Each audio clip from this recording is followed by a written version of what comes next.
Hello everyone, welcome to our channel. Today we will discuss about the sickle cell anemia. तो आज हम कौन सी बीमारी के बारे में बात करेंगे? सिकल सेल एनीमिया के बारे में। क्लास 12 चैप्टर 5 और जेनेटिक डिसऑर्डर का ही एक डिसऑर्डर हमने लिया है, sickle cell anaemia genetics. Okay, तो देखिए सिकल सेल एनीमिया को समझने से पहले हमें पहले ये पता होना चाहिए कि हमारा ब्लड किन किन चीजों से मिलकर बना होता है। ज्यादा नहीं, थोड़ा सा उसके बारे में मैं आपको बताऊंगी, तभी आपको सिकल सेल एनीमिया का समझ में आएगा। तो देखिए ये हमने ले लिया अपना ब्लड। ओके, अभी सिकल सेल एनीमिया के बारे में बाद में बात करेंगे, पहले बात करो ब्लड की। तो ये ले लिया हमने अपना ब्लड। तो देखिए इस ब्लड के अंदर से, ओके, ये हमने ब्लड लिया, इस ब्लड के अंदर से हमने निकाली आरबीसी। क्या निकाली? आरबीसी। ब्लड के अंदर सेल्स कौन सी होती है? डब्ल्यूबीसी, आरबीसी, प्लेटलेट्स, बट अभी हम बात करेंगे केवल आरबीसी के बारे में। ओके, तो ये हमने ले लिया आरबीसी। आरबीसी का जो स्ट्रक्चर होता है, आरबीसी का जो स्ट्रक्चर होता है वो होता है बाइकॉनकेव। याद रखना, बहुत इंपॉर्टेंट है मेडिकल पर्पज से, ठीक है, बोर्ड पर्पज से भी, कि आरबीसी का जो स्ट्रक्चर होता है बाइकॉनकेव। आप ब्लड के बारे में 11th क्लास में पढ़ चुके हैं, ओके, एनिमल फिजियोलॉजी में। फिर भी मैं दोबारा से रिमाइंड करा रही हूँ। सॉरी, आरबीसी का जो स्ट्रक्चर होता है वो होता है बाइकॉनकेव। ओके, चलिए अब आरबीसी के अंदर बहुत इंपॉर्टेंट एक पिगमेंट होता है, याद करो उसको। एक बहुत इंपॉर्टेंट चीज होती है आरबीसी के अंदर और उसका नाम होता है हीमोग्लोबिन। क्या नाम होता है उसका? हीमोग्लोबिन। सुना है आपने? आरबीसी के अंदर एक बहुत इंपॉर्टेंट स्ट्रक्चर होता है जिसका नाम होता है हीमोग्लोबिन। तो 11th क्लास में आपने हीमोग्लोबिन का भी स्ट्रक्चर पढ़ा होगा, ठीक है। नहीं पढ़ा तो मैं थोड़ा सा एक जनरल डायग्राम इसका बना रही हूँ, ठीक है। हीमोग्लोबिन का एक जनरल डायग्राम मैं यहाँ पर बना रही हूँ। तो देखिए हीमोग्लोबिन में क्या होता है, 1 2 3 4। हीमोग्लोबिन में 4 हीम के मॉलिक्यूल्स होते हैं। हीमोग्लोबिन में 4 हीम के मॉलिक्यूल्स होते हैं। एक हीम का मॉलिक्यूल ये, एक हीम का मॉलिक्यूल ये, एक हीम ये और एक हीम ये। ओके ओके, अब बात करते हैं चेन्स की, कि हीमोग्लोबिन में 1 2 3 एंड 4 4 ग्लोबिन चेन होती है। 4 प्रोटीन की चेन होती है जिनको हम ग्लोबिन चेन बोलते हैं। क्या बोलते हैं इन चेन को हम? Globin chain. इनमें से 2 चेन्स को हम बोलते हैं अल्फा और 2 को हम बोलते हैं यहां पर बीटा चेन। समझ में आ गया आपको? और ये कंप्लीट स्ट्रक्चर जो मैंने बनाया है, ये कंप्लीट स्ट्रक्चर है आपका एक हीमोग्लोबिन। तो अगर कोई पूछे कि हीमोग्लोबिन में क्या होता है, तो बच्चा हीमोग्लोबिन में होते हैं 4 हीम के मॉलिक्यूल्स और 4 प्रोटीन की चेन होती है। इन प्रोटीन की चेन को हम बोलते हैं ग्लोबिन चेन। और इसमें भी अलग अलग टाइप की होती हैं। 2 चेन होती है अल्फा और 2 चेन होती है बीटा। ओके, अभी सिकल सेल एनीमिया समझाएंगे, ठीक है। पहले इतना समझो, स्क्रीनशॉट लो इसका, फिर मैं आगे बढ़ती हूँ। ओके, तो यहां हमने 1 हीमोग्लोबिन बना दिया जिसमें ये सारी चीजें हैं। अब गड़बड़ी कहाँ हुई होगी सिकल सेल एनीमिया की अगर हम बात करें, तो बस केवल और केवल हमें इसके बारे में बात करना है, केवल इसके बारे में, that is beta chain. Okay, haemoglobin की बीटा चेन के बारे में ही हम बात करेंगे। ओके, चलिए, तो ये बाकी का सारा मैं हटा देती हूँ और केवल हीमोग्लोबिन की बीटा चेन के बारे में हम यहाँ पर बात करने वाले हैं।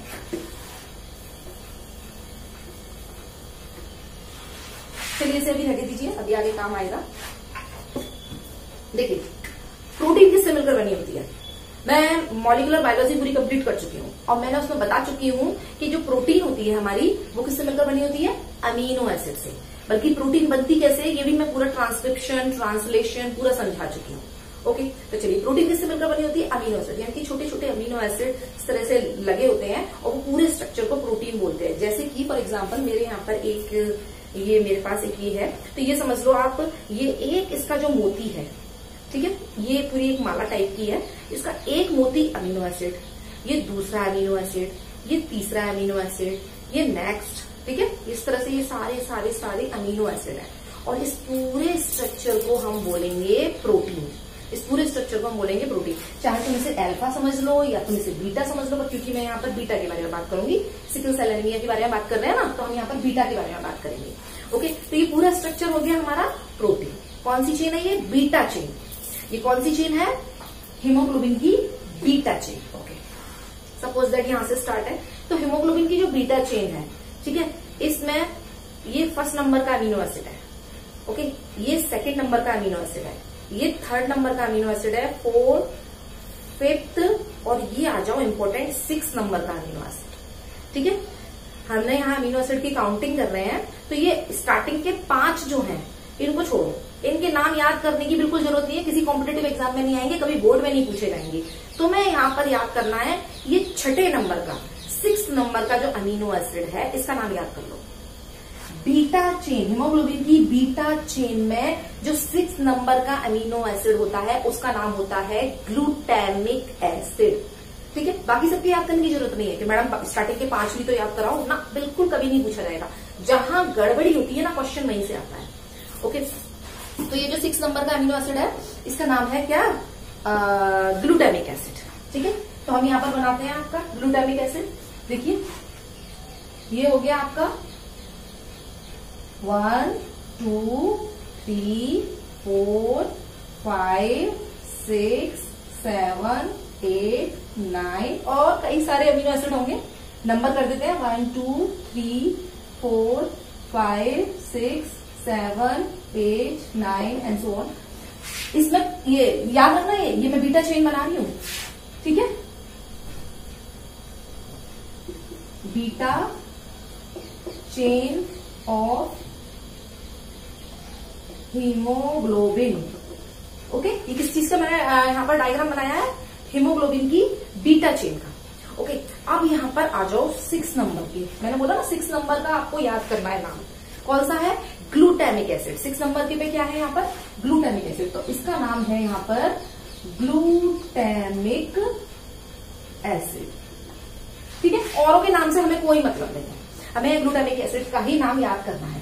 अब यहां क्या होता है समझो, अभी तक सब कुछ मैंने नॉर्मल केस के बारे में बताया है। Sickle cell anaemia, sickle cell anaemia में क्या होता है कि ये जो ग्लूटामिक एसिड अमीनो एसिड है ना, यहाँ पर ग्लूटामिक एसिड, उसकी जगह वेलाइन आ जाता है। समझ में आ रहा है? उसकी जगह वेलाइन आ जाता है। फॉर एग्जाम्पल, आपके घर में 5 मेंबर्स हैं। ओके, अगर आपके घर में 5 मेंबर्स हैं, अब उसमें से कोई एक मेंबर घर छोड़ के चला जाए और उसकी जगह बाहर से, जिसे आप जानते नहीं हो, वो आपके घर में आ जाए, तो आपके घर की व्यवस्था गड़बड़ हो जाएगी। आपके घर की जो व्यवस्था होगी वो गड़बड़ हो जाएगी। ठीक है, उससे पहला जो गया है, ठीक है, उसके जो काम होते थे घर में वो सारे उस दूसरे को करने पड़ेंगे, और वो जो दूसरा उस काम को प्रॉपर करेगा नहीं करेगा, दोनों ही बातें हैं। चलिए, तो उसी हिसाब से इनके घर में किसके घर में? हीमोग्लोबिन की बीटा चेन के घर में ग्लूटामिक एसिड की जगह एक दूसरा मेंबर आ जाता है, और उस मेंबर का नाम है यहाँ पर क्या? वेलाइन। अब कहोगे मैडम ये वेलाइन क्या है? बेटा है ये भी अमीनो एसिड है, ये भी अमीनो एसिड, बट इस अमीनो एसिड की वजह से बीटा चेन बहुत गुस्सा हो जाती है, उसकी पूरी व्यवस्था, उसके घर की पूरी व्यवस्था खराब हो जाती है। तो इस अमीनो एसिड की वजह से बीटा चेन बहुत गुस्सा हो जाती है, उसका स्ट्रक्चर गड़बड़ हो जाता है। अब जब यहाँ पे बीटा चेन का स्ट्रक्चर गड़बड़ हुआ, तो सोचो हीमोग्लोबिन का स्ट्रक्चर गड़बड़ होगा कि नहीं? हीमोग्लोबिन का स्ट्रक्चर गड़बड़ होगा कि नहीं? किसी घर की व्यवस्था खराब होती है तो उसका असर बाहर भी पड़ता है। ओके, तो अगर यहाँ बीटा चेन का स्ट्रक्चर गड़बड़ हुआ तो पूरे हीमोग्लोबिन का स्ट्रक्चर गड़बड़ हो जाएगा। अब हीमोग्लोबिन का स्ट्रक्चर गड़बड़ हो जाएगा तो हीमोग्लोबिन किसके अंदर है? आरबीसी के अंदर, तो आरबीसी का स्ट्रक्चर गड़बड़ हो जाएगा। आरबीसी का स्ट्रक्चर गड़बड़ हो जाता है, यही इस बीमारी की खासियत है। तो इस बीमारी में जो आरबीसी का स्ट्रक्चर है, सिकल सेल एनीमिया में जो आरबीसी का स्ट्रक्चर, जो कि पहले बाइकॉनकेव था, वो अब बाइकॉनकेव से कैसा हो जाएगा? Sickle shape. आपको समझ में आ रहा है? आरबीसी का स्ट्रक्चर जो कि पहले बाइकॉनकेव था, वो केवल और केवल बीटा चेन के घर में ग्लूटामिक एसिड की जगह वेलाइन आने की वजह से आरबीसी का स्ट्रक्चर सिकिल शेप हो जाएगा। कैसा हो जाएगा? Sickle shape. ओके, इतनी चीज समझ में आ गई? स्क्रीनशॉट लो, फिर मैं आगे कवर करती हूँ। ओके,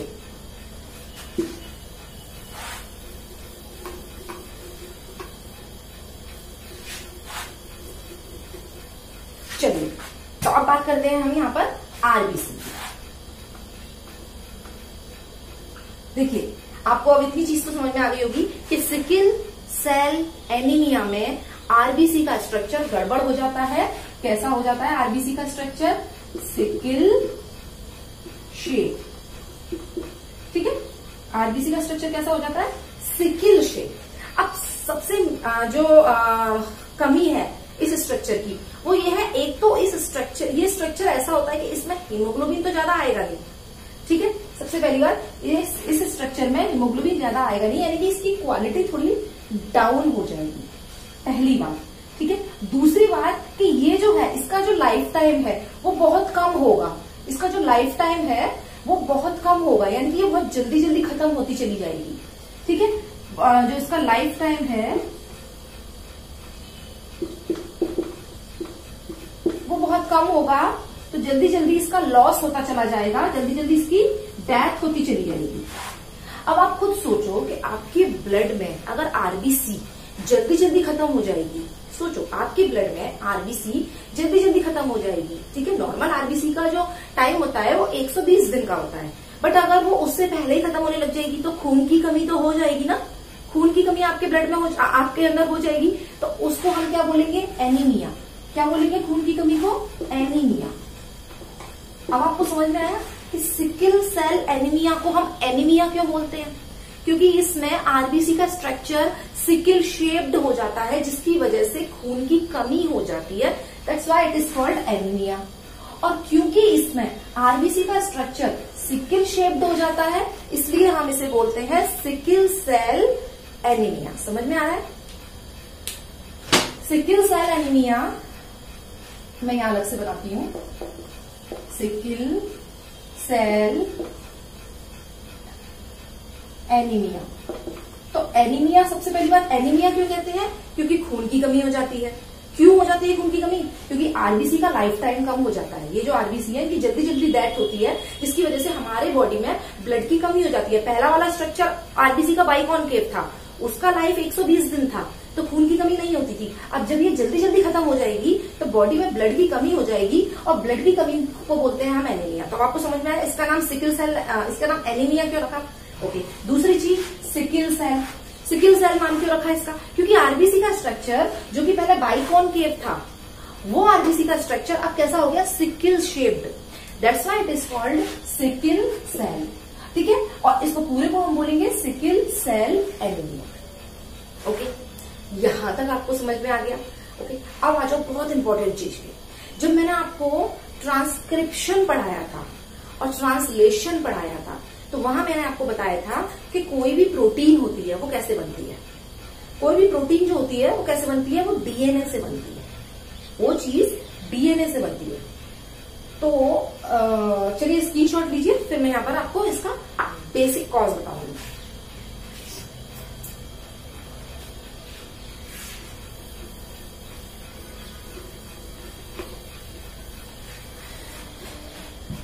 देखो बच्चों, मैंने आपको बताया था कि हमारा जो डीएनए होता है उससे एमआरएनए बनता है, राइट?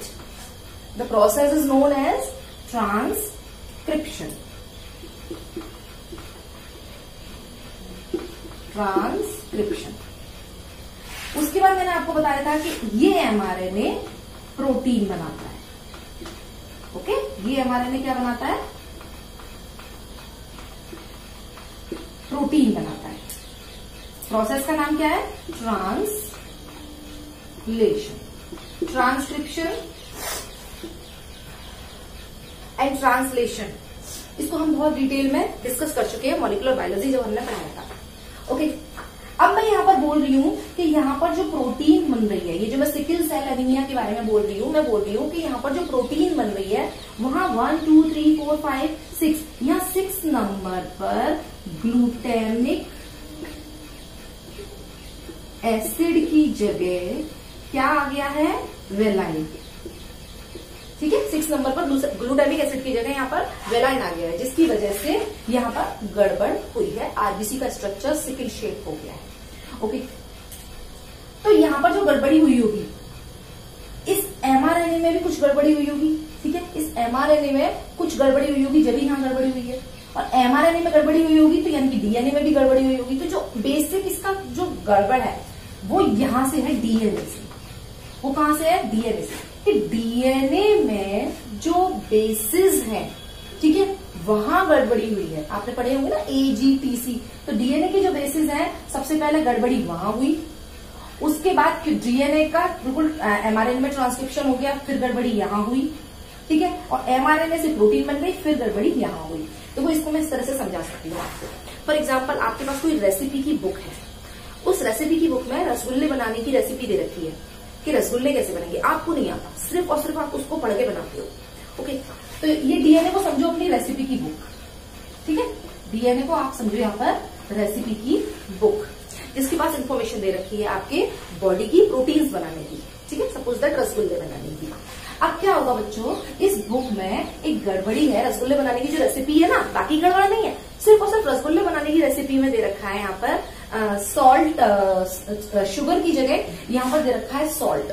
ठीक है, शुगर की जगह यहां लिख रखा है सॉल्ट।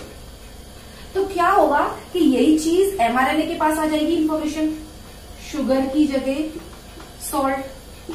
अब यहाँ प्रोटीन जो बनाने वाला होगा, इस रेसिपी की बुक को जो बनाएगा, वो क्या करेगा, रसगुल्ले बनाने की रसगुल्ले जब बनाएगा तो वो क्या करेगा, शुगर की जगह डाल देगा सॉल्ट, क्योंकि उसको नहीं पता क्या डलता है, उसने सिर्फ और सिर्फ डीएनए को फॉलो किया है, और डीएनए में शुगर की जगह सॉल्ट दे रखा है अगर, तो वो क्या करेगा कि वो जब बनाएगा खाना, तो वो क्या करेगा, यहाँ पर डाल देगा सॉल्ट। अब वो रसगुल्ले कैसे बनेंगे, तो बनाने वाले की तो गलती नहीं है ना, गलती इस बेचारी प्रोटीन की कहाँ है, गलती तो उस इंफॉर्मेशन देने वाले की है जिसने ऊपर से इंफॉर्मेशन दी है। तो यहाँ जो गड़बड़ी होती है ना, वो होती है यहाँ, गड़बड़ी पहले डीएनए के पास लिखी होती है, और डीएनए को एग्जैक्ट कॉपी कर लेता है एमआरएनए, डीएनए को ट्रांसक्रिप्शन में कॉपी कर लेता है एमआरएनए, तो गड़बड़ी आ गई एमआरएनए के पास। अब एमआरएनए को पढ़ पढ़ के हमारे बॉडी में जो टीआरएनए है, राइबोसोम है, ये सब मिलके क्या बनाते हैं, प्रोटीन बनाते हैं। लेकिन बना तो एमआरएनए को पढ़ के ही रहे हैं ना, तो जब यहाँ गड़बड़ी है तो गड़बड़ियां प्रोटीन में भी हो जाएगी, और प्रोटीन में गड़बड़ी हो जाएगी वहां ग्लूटामिक एसिड की जगह, यानी कि ये समझ लो आप शुगर की जगह, और क्या आ गया यहाँ पर, सॉल्ट आ गया। वेलाइन को किससे कंपेयर करो, सॉल्ट से। तो यहाँ पर ग्लूटामिक एसिड यानी कि शुगर की जगह सॉल्ट यानी कि वेलाइन आ जाएगा।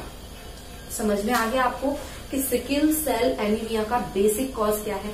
अच्छा, एक चीज और, एक तो मैंने बताया कि यहाँ पर ये जो आरबीसी है वो जल्दी जल्दी खत्म होती है, जिसकी वजह से खून की कमी हो जाती है। यहाँ एक चीज और होती है, ये जो आरबीसी है ना, ये क्या करेंगी आपकी, यहाँ मैं बना देती हूँ, ये आरबीसी आपकी क्या करेंगी, जैसे कि फॉर एग्जाम्पल ये आपकी कोई ब्लड वेसल है, ये आपकी कोई ब्लड वेसल है, तो ये आरबीसी इकट्ठी होने लग जाएंगी। ये जो आरबीसी होंगी ये ऐसे करके इकट्ठी होने लग जाएंगी ब्लड वेसल में। ठीक है, एक वो नहीं होता क्या बोलते हैं उसे, धरना प्रदर्शन। ठीक है, जैसे धरना प्रदर्शन होता है, कई सारे लोग एक जगह इकट्ठा हो जाते हैं, उसी तरह से ये आरबीसी भी अपने स्ट्रक्चर की मांग, अरे ग्लूटामिक एसिड की जगह वेलाइन मत करो, हमें वापस ग्लूटामिक एसिड में कन्वर्ट करो, इसके लिए ये धरना प्रदर्शन करेंगी आपकी ब्लड वेसल में। ठीक है, आपका ब्लड किसमें बह रहा है, ब्लड वेसल में।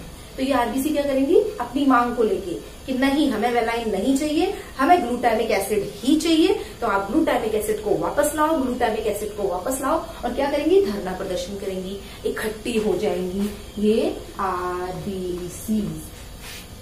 ओके, अब जब ये आरबीसी यहाँ इकट्ठी हो गई, सोचो किसी जगह धरना प्रदर्शन हो रहा है, तो आने जाने वालों को कितनी परेशानी होगी, आने जाने वालों को परेशानी होगी या नहीं होगी। अगर किसी जगह धरना प्रदर्शन हो रहा है तो वहां पर जो बाइक्स निकलेंगी, गाड़ियां निकलेंगी, उन सब जगह जाम लग जाएगा। अगर कोई बीच में धरना प्रदर्शन करता है तो। ओके, अब जाम लग जाएगा तो सप्लाई आगे तक नहीं हो पाएगी।